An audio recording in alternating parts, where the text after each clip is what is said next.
Hello friends, welcome to my YouTube channel, The Literary Minds. Today I am going to explain my first verse, which is an elegy. Friends, elegy is a type of verse which people use to sing on someone's funeral. So friends, I wrote this elegy after the death of the legend Sidhu Moosewala.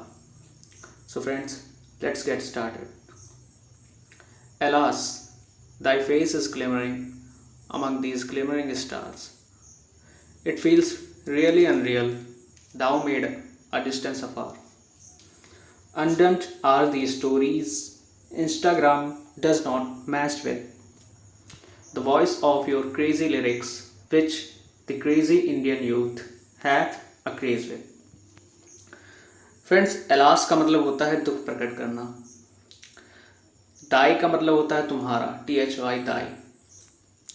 तो friends, thy face is glimmering among these glimmering stars. तुम्हारा चेहरा इन चमकते हुए सितारों के बीच चमक रहा है. It feels really unreal, though made a distance afar. ऐसा सचमुच यकीन नहीं हो रहा है कि तुमने हम सभी से इतनी दूरी बना ली है. Undone are the stories Instagram does not match with. वो स्टोरीज अधूरी हैं इंस्टाग्राम की. कौन सी stories? With which the voice of your crazy lyrics, which the crazy Indian youth hath a craze with. वो स्टोरीज इंस्टाग्राम की अधूरी हैं जिन पर तुम्हारी क्रेजी लिरिक्स की क्रेजी वॉइस वाली सॉन्ग्स ना लगते हों. आजकल मतलब तुम्हारा इतना क्रेज़ है, तुम्हारे सॉन्ग्स का इतना क्रेज़ है कि वो स्टोरीज़ अधूरी हैं इंस्टाग्राम की जिन पर तुम्हारे गाने ना लगते हों. तो फ्रेंड्स, ये था फर्स्ट स्टैंजा. बढ़ते हैं दूसरे स्टैंजा की तरफ. वाई ये back against the wall is ill informed. Friends, यहाँ पे क्वेश्चन कर रहा है वो खुद से. वाई क्यों मैं इस मुश्किल परिस्थिति में हूँ. ये बैक अगेंस्ट द वॉल मतलब एक ऐसी स्थिति में होना जहाँ पे कुछ समझ ना आए, क्या करें क्या ना करें, कुछ भी समझ ना आए. इस इल इन्फॉर्म उसे नहीं पता कि वो क्यों इस स्थिति में है. मेजरिंग दाइन cursed blessing also I mine.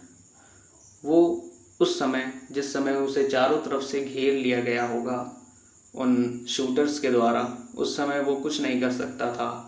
बस सिर्फ अपने पास्ट को याद करके बस थोड़ा सा, या तो कह लीजिए खुश हो सकता था या तो दुखी हो सकता था, जो कि एक्सट्रीमली स्ट्रगल्ड और डिलाइटफुल था. It seems you wish if you could pull back the state wide harm.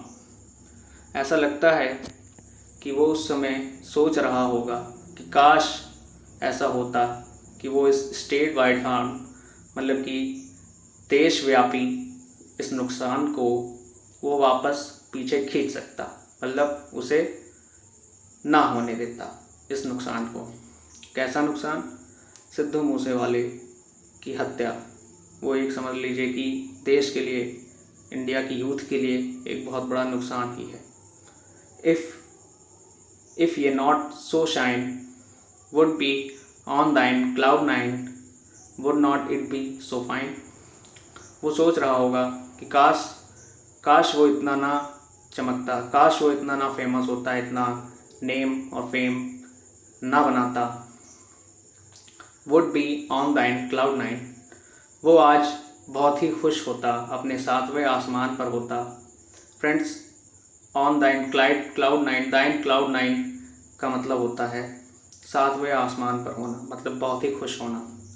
Would not it be so fine, क्या ऐसा अच्छा नहीं होता. सो फ्रेंड्स, तीसरे स्टैंजा की तरफ बढ़ते हैं.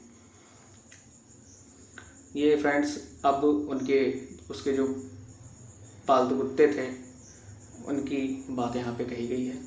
दाइन बॉसम फ्रेंड्स, तुम्हारे घनिष्ठ मित्र, just down in the dumps holding thine breath.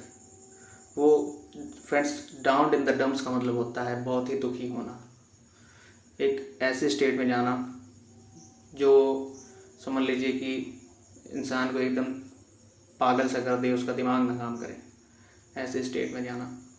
So friends, thine bosom friends just down in the dumps, holding thine breath. तुम्हारे घनिष्ठ मित्र इतने दुखी हैं, वो एक ऐसी स्टेट में चले गए हैं जहाँ उन्हें कुछ समझ नहीं आ रहा है। वो बस होल्डिंग दाइन ब्रेथ, वो बस तुम्हारी राह देख रहे हैं कि कब तुम आओगे। They have vowed the fast till you back from the death. उन्होंने व्रत रख लिया है, तो कब तक का? जब तक कि तुम मौत से वापस नहीं आ जाते तब तक का। They are showing smartness of the smart aleck. वो स्मार्टनेस शो कर रहे हैं एक स्मार्ट अलैक की। फ्रेंड्स, स्मार्ट अलैक का मतलब होता है यंग डॉग्स, या फिर ये कह लीजिए कि बुद्धिमान डॉग्स, बुद्धिमान कुत्ते। आस्किंग टू फीड दैम, वो तुमसे सवाल कर रहे हैं, तुमसे पूछ रहे हैं क्या तुम उन्हें खाना नहीं खिलाओगे। द बेल्ट टू चेक, क्या तुम उनका बेल्ट नहीं चेक करोगे। दोस्तों, यहाँ पे गर्दन में जो बेल्ट होती है डॉग्स की, उसकी बात कही गई है। The belt to check whether it is loose और टाइट द नेक। देखो, ये बेल्ट देखो कि क्या तुम मुझे खाना नहीं खिलाओगे, क्या तुम मेरी बेल्ट नहीं चेक करोगे कि ये लूज़ है या टाइट है। तो फ्रेंड्स, नेक्स्ट स्टैंजा की तरफ बढ़ते हैं। Tis not restful having a restful night. Nowadays, the young soul's complications are not slight. The time in bracket ahead, in dire street, but the evergreen tunes strengthen thy faith. Friends, it is not restful. ये restful नहीं है। Having a restful night, कि एक restful night एक व्यतीत करना, ये restful नहीं है। नाउअडेज, आजकल ऐसा रेस्टफुल नहीं है कि आप एक रेस्टफुल नाइट व्यतीत कर रहे हैं। The young souls complications are not slight. The young souls complication, जो एक जवान, एक यंग जो यूथ है आजकल की, उसका जो दिल है, उसका जो मन है, उसकी कॉम्प्लिकेशंस मतलब कि उसकी जटिलताएं कम नहीं है।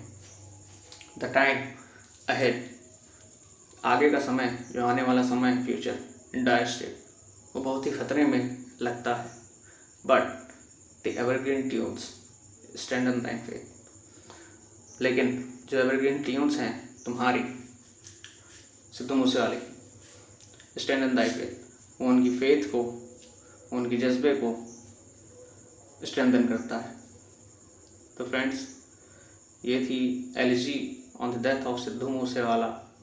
आप लोगों को कैसी लगी बताइएगा।